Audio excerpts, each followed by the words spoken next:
जय श्री राम, जय श्री हरि। आप सभी का हृदय से स्वागत है श्री रामचरितमानस के अयोध्या कांड श्रृंखला में। आज हम इस पावन यात्रा के दूसरे पाठ में प्रवेश कर रहे हैं। अयोध्या कांड केवल श्री राम के वनगमन की कथा नहीं है, बल्कि यह जीवन के सबसे बड़े सत्य को दर्शाता है, जहाँ एक पुत्र पिता की वचनबद्धता निभाने के लिए राज सिंहासन त्याग देता है।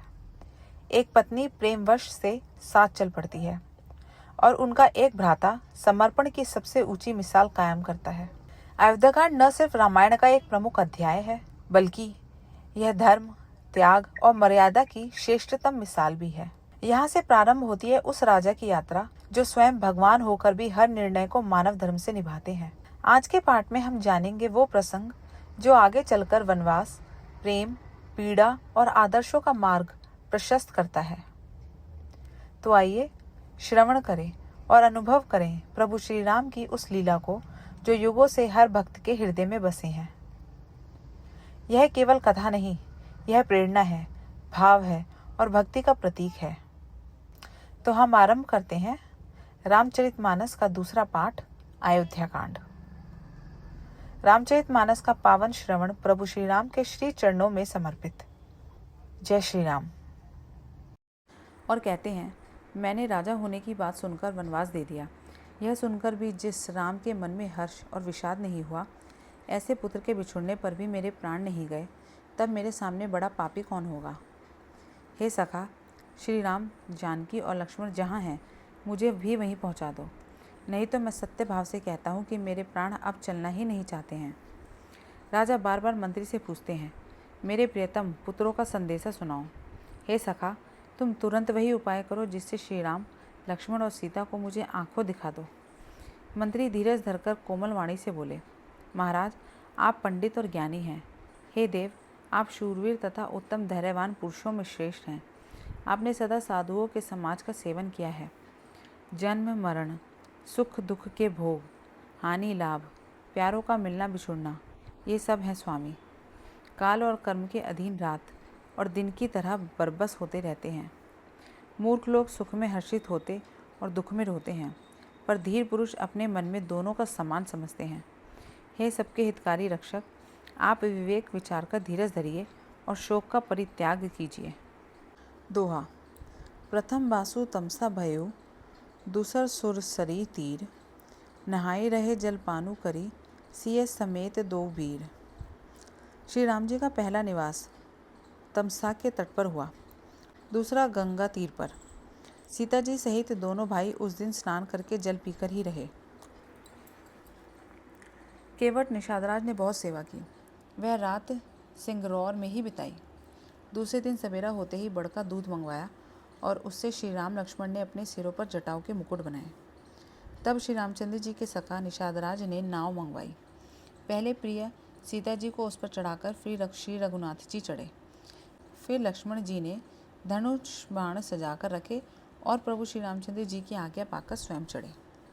मुझे व्याकुल देखकर श्री रामचंद्र जी धीरज धरकर मधुर वचन बोले, हे तात, पिताजी से मेरा प्रणाम कहना और मेरी ओर से बार बार उनके चरण कमल पकड़ना। फिर पांव पकड़कर विनती कहना कि हे पिताजी, आप मेरी चिंता न कीजिए। आपकी कृपा और अनुग्रह और पुण्य से वन में और मार्ग में हमारा कुशल मंगल होगा। हे पिताजी, आपके अनुग्रह से मैं वन जाते हुए भी सब प्रकार का सुख पाऊंगा। आज्ञा का भली भांति पालन करके चरणों का दर्शन करने कुशल पूर्वक फिर लौट आऊँगा। सब माताओं के पैरों पड़ पड़कर उनका समाधान करके और उनसे बहुत विनती करके तुलसीदास कहते हैं, तुम वही प्रयत्न करना जिसमें कौशलपति पिताजी कुशल हों। बार बार चरण कमलों को पकड़कर गुरु वशिष्ठ जी से मेरा संदेशा कहना कि वे वही उपदेश दें जिससे अवधपति पिताजी मेरा सोच न करें। हे तात, सब पूर्ववासियों और कुटुंबियों से नेहोरा करके मेरी विनती सुनना कि वह मनुष्य मेरा सब प्रकार से हितकारी है, जिसकी चेष्टा से महाराज सुखी रहे। भरत के आने पर उनको मेरा संदेशा कहना कि राजा का पद पा जाने पर नीति न छोड़ देना, कर्म, वचन और मन से प्रजा का पालन करना और सब माताओं को समान जानकर उनकी सेवा करना। और हे भाई, पिता, माता और स्वजनों की सेवा करके भाईपने को अनंत तक निभाना। हे तात, राजा पिताजी को उसी प्रकार से रखना जिससे वे कभी किसी तरह भी मेरा सोच ना करें।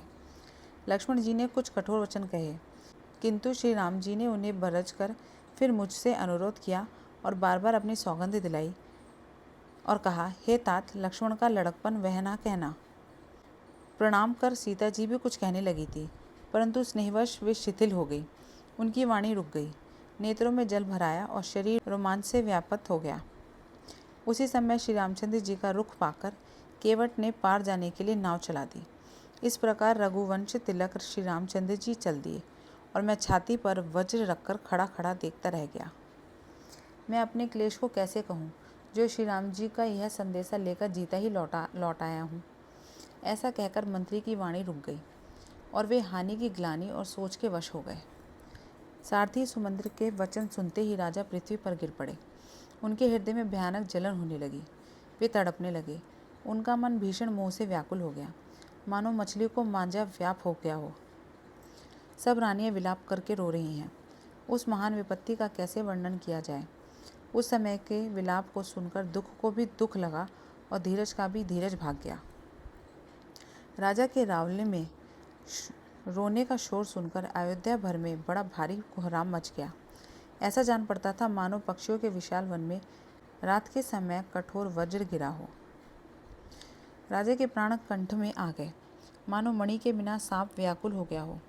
इंद्रियां सब बहुत ही विकल हो गई, मानो बिना जल के तालाब में कमलों का वन मुरझा गया हो। कौशल्या जी ने राजा को बहुत दुखी देखकर अपने हृदय में जान लिया कि अब सूर्य कुल का सूर्य अस्त हो चला।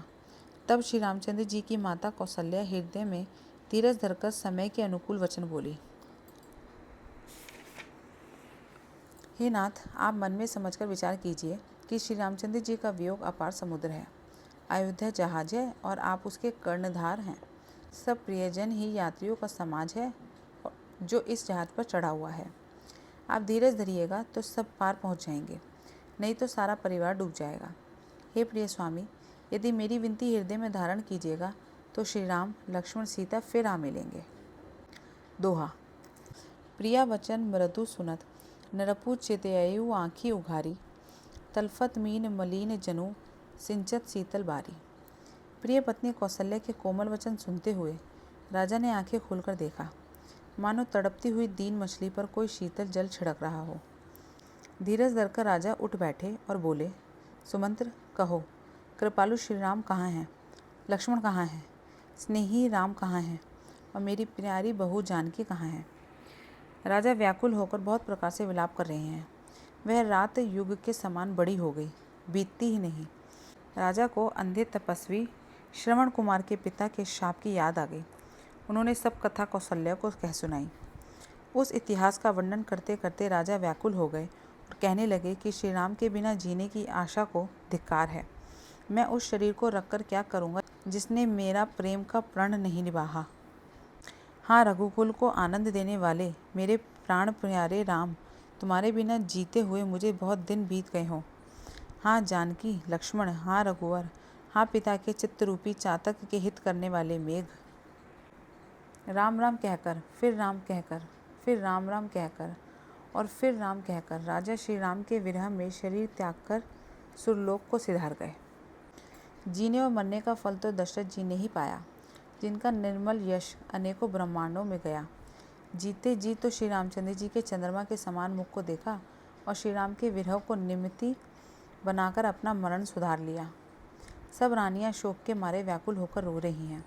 वे राजा के रूप, शील, बल और तेज का बखान कर करके अनेकों प्रकार से विलाप कर रही हैं और बार बार धरती पर गिर गिर कर पड़ती हैं। दास दासीगण व्याकुल होकर विलाप कर रहे हैं और नगर निवासी घर घर रो रहे हैं। कहते हैं कि आज धर्म की सीमा, गुण और रूप के भंडार सूर्य कुल के सूर्य अस्त हो गए। सब कैकई को गालियाँ देते हैं, जिसने संसार भर को बिना नेत्र का अंधा कर दिया। इस प्रकार विलाप करते रात बीत गई। प्रातःकाल सब बड़े बड़े ज्ञानी मुनि आए। तब वशिष्ठ मुनि ने समय के अनुकूल अनेक इतिहास कहकर अपने विज्ञान के प्रकाश से सबका शोक दूर किया। वशिष्ठ जी ने नाव में तेल भरवाकर राजा के शरीर को उसमें रखवा दिया। फिर दूतों को बुलवाकर उनसे ऐसा कहा, तुम लोग जल्दी दौड़कर भरत के पास जाओ। राजा की मृत्यु का समाचार कहीं किसी से न कहना। जाकर भरत से इतना ही कहना कि दोनों भाइयों को गुरुजी ने बुलवा भेजा है। मुनि की आज्ञा सुनकर धावन दूत दौड़े। वे अपने वेग से उत्तम घोड़ों को भी लजाते हुए चले। जब से अयोध्या में अनर्थ प्रारंभ हुआ तभी से भरत जी को अपशकुन होने लगे। वे रात को भयंकर स्वप्न देखते थे और जागने पर करोड़ों तरह की बुरी बुरी कल्पनाएं किया करते थे। वे प्रतिदिन ब्राह्मणों को भोजन कराकर दान देते थे। अनेकों विधियों से रुद्राभिषेक करते थे। महादेव जी को हृदय में मनाकर उनसे माता पिता, कुटुंबी और भाइयों का कुशल क्षेम मांगते थे। भरत जी इस प्रकार मन में चिंता कर रहे थे कि दूत आ पहुँचे। गुरु जी की आज्ञा कानों से सुनते ही वे गणेश जी को मनाकर चल पड़े।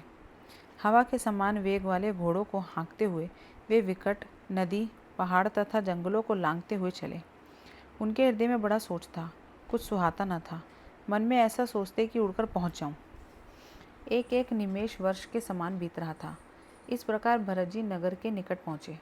नगर में प्रवेश करते समय अपशकुन होने लगे। कौवे बुरी जगह बैठकर बुरी तरह से काँव काँव कर रहे हैं। गधे और सियार विपरीत बोल रहे हैं। यह सुनकर भरत के मन में बड़ी पीड़ा हो रही है। तालाब, नदी, वन, बगीचे सब शोभाहीन हो रहे हैं। नगर बहुत ही भयानक लग रहा है।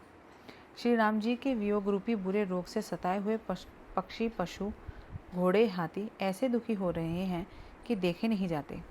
नगर के स्त्री पुरुष अत्यंत दुखी हो रहे हैं, मानो सब अपनी सारी संपत्ति हार बैठे हों। नगर के लोग मिलते हैं पर कुछ कहते नहीं, चुपके से जौहर करके चले जाते हैं। भरत जी भी किसी से कुशल नहीं पूछ सकते क्योंकि उनके मन में भय और विषाद छा रहा है। बाजार और रास्ते देखे नहीं जाते, मानो नगर में दसों दिशाओं द्वागिनी लगी है। पुत्र को आते सुनकर सूर्यकुल रूपी कमल के लिए चांदनी रूपी कैकेयी बड़ी हर्षित हुई। वह आरती सजाकर आनंद में भरकर उठ दौड़ी और दरवाजे पर ही मिलकर भरत शत्रुघ्न को महल में ले आई। भरत ने सारे परिवार को दुखी देखा, मानो कमलों के वन को पाला मार गया हो। एक कैकेयी ही इस तरह हर्षित दिखती है मानो भिलनी जंगल में आग लगाकर आनंद में भर रही हो। पुत्र को सोचवश और मन मारे देखकर वह पूछने लगी, हमारे नहर में कुशल तो है? भरत जी ने सब कुशल कह सुनाई। फिर अपने कुल की कुशल क्षेम पूछी। भरत जी ने कहा, कहो पिताजी कहाँ हैं? मेरी सब माताएं कहाँ हैं? सीता जी और मेरे प्यारे भाई राम लक्ष्मण कहाँ हैं? दोहा। सुनी सुत बचन स्नेह माय, कपट नीर भरी नैन, भरत श्रवण मन सूल सम, पापिनी बोली बैन। पुत्र के स्नेह में वचन सुनकर नेत्रों में कपट का जल भरकर पापिनी कैकेयी भरत के कानों में और मन में शूल के समान चुभने वाले वचन बोली। हे तात, मैंने सारी बात बना ली थी। बेचारी मंत्रा सहायक हुई, पर विधाता ने बीच में जरा सा काम बिगाड़ दिया। वह यह कि राजा देवलोक को पधार गए। भरत यह सुनते ही विषाद के मारे विविश हो गए, मानो सिंह की गर्जना सुनकर हाथी सहम गया हो। वे तात तात हाँ तात पुकारते हुए अत्यंत व्याकुल होकर जमीन पर गिर पड़े और विलाप करने लगे कि हे तात, मैं आपको चलते समय देख भी न सका, आप मुझे श्री राम जी को सौंप भी नहीं गए। फिर धीरज धरकर वे संभल कर उठे और बोले, माता, पिता के मरने का कारण तो बताओ।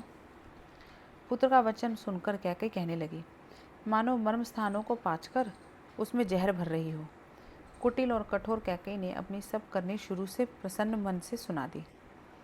श्री रामचंद्र जी का वन जाना सुनकर भरत जी को पिता का मरण भूल गया और हृदय में इस सारे अनर्थ का कारण अपने को ही जानकर वे मौन होकर स्तंभित रह गए। पुत्र को व्याकुल देखकर कैकेयी समझाने लगी, मानो जले पर नमक लगा रही हो। हे तात, राजा सोच करने योग्य नहीं है। उन्होंने पुण्य और यश कमाकर उसका पर्याप्त भोग किया। जीवन काल में ही उन्होंने जन्म लेने के संपूर्ण फल पा लिए और अंत में वे इंद्रलोक को चले गए। ऐसा विचार कर सोच छोड़ दो और समाज सहित नगर का राज्य करो। राजकुमार भरत जी यह सुनकर बहुत ही सहम गए, मानो पके घाव पर अंगार छू गया हो। उन्होंने धीरज धरकर बड़ी लंबी सांस लेते हुए कहा, पापिनी, तूने सभी तरह से कुल का नाश कर दिया। हाय, यदि तेरी ऐसी ही अत्यंत बुरी रुचि थी तो तूने जन्मते ही मुझे मार क्यों नहीं डाला? तूने पेड़ को काटकर पत्तों को सींचा है और मछली के जीने के लिए पानी को उलीच डाला। तो चलिए दोस्तों, आज का पावन पाठ यहीं संपन्न होता है। श्री रामचरितमानस के अयोध्या कांड में आज हमने उस भावभूमि को महसूस किया जहाँ धर्म, प्रेम और त्याग की गहराई छुपी है। प्रभु श्री राम का जीवन हमें सिखाता है कि सच्चा धर्म कठिन परिस्थितियों में भी मर्यादा का पालन करना है। कल के पाठ में हम आगे बढ़ेंगे और जानेंगे उन घटनाओं को जो प्रभु श्री राम के वन गमन की ओर ले जाती हैं। अगर आपको यह पाठ श्रवण करके शांति और भक्ति की अनुभूति हुई हो तो कृपया वीडियो को लाइक करें, शेयर करें और चैनल को सब्सक्राइब करना ना भूलें। रामचरितमानस का यह पाठ आपके जीवन में मंगल और सकारात्मक ऊर्जा लाए।